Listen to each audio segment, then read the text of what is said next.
Hey guys, it's Pooja, and today I'm going to be sharing with you guys a few choreography tips for shuffling that helped me start choreographing my own dances. Let's get into it.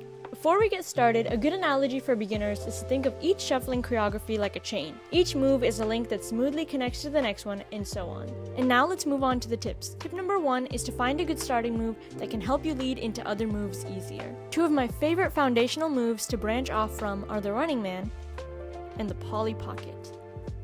Tip number 2 is to pick one of the starting moves and test out different combos starting with that step. Find out which ones flow the best. For example, if I picked the running man, I would try the running man followed by a V step. Works just fine. Then, I try the running man followed by a T step. That works pretty fine too.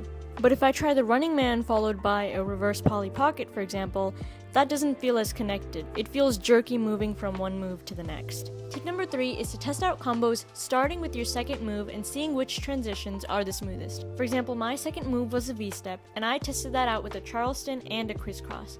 Both combos worked just fine. And just like this, you should be able to build your combos like a chain with smooth transitions and seamless footwork. The point is that it should feel natural leading from one move into the next.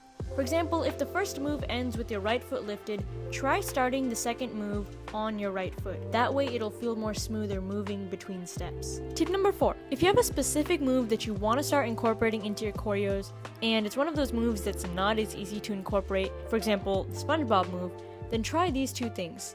1. Find moves that can lead into that move. SpongeBob is a funky one, but if you try out a few combos, you'll find that you can use a Polly pocket to get into the SpongeBob. 2. Find moves that can follow that move and help you get out of it smoothly.